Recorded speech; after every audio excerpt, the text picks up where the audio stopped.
Well, hi.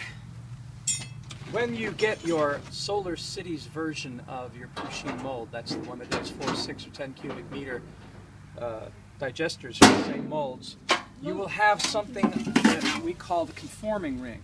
And the conforming ring, the company was wonderful enough to design for us so that if we used only the 4 cubic meter, we could make a perfect circle by coming where this gap is and covering the gap with the conforming ring and bolting it in.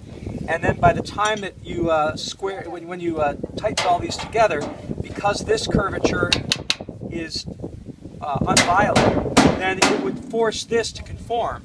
And that would give you the perfect circle that would let you then lay in your cover plates, these plates in here, which would go in. That way you can do a 4 cube, just these, or you can just use these 6 cubic meter panels, and you can do one just using these, and put the conforming ring over 2 of them like that.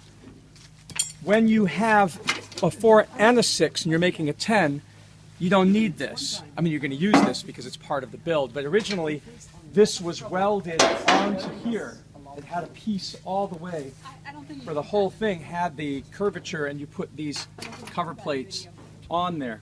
But then you couldn't use just a 4, and very few people made 4 cubic meter. But when you're in an area where you can't dig very deeply, you want the option. So they did a nice job for us. They took these off, re-welded it so that you can have these separately, and you can put them on either one.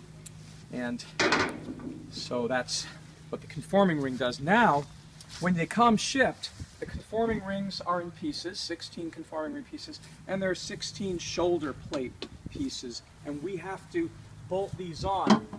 We bolt them on, and this is going to be a permanent thing for us. We will never take these apart again. We use this as a single piece, and then this will be what then goes over the gap, like this. So, which is a one-time thing for the shipping. It'll come apart, and you do that. So they do have some washers in here. Normally we don't take the time to use washers with the bolts because we're going to be taking them apart. But in this case, we want to tighten this down and make it a single piece, so I'm using the washer there. And it's not so hard to do. A single person can do it. It's always easier to work in teams, of course. But you take the plate, you put it over, and then you make sure that the angled part is facing up. So it's like this. So when you flip it over, it looks like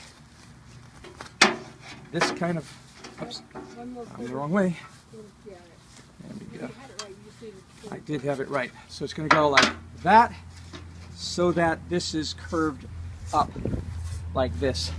And then bring it down and put your washer and your bolt and stick that through, and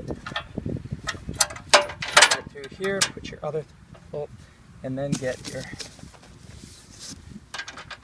nut and put the nut in and hand tighten, and then you're going to tighten it a lot tighter after you get the other one in.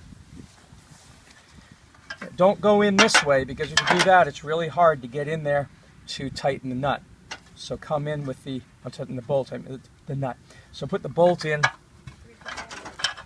facing this way. You can get your fingers in there. Oh, I forgot my washer. And as I say, this is the only place where I'm going to use washers. There's no real need when you're setting up for the rest of the mold. It's only because I want to be able to tighten this knife down and keep it that way so it doesn't ever come out, because this is going to stay as a single piece. And we'll tighten that afterward. So we'll get back with you after we've gone through. There's 16 of these. That'll take a while. I'm sure you don't want to watch us putting these on, but then we'll talk you through the tightening in just a sec.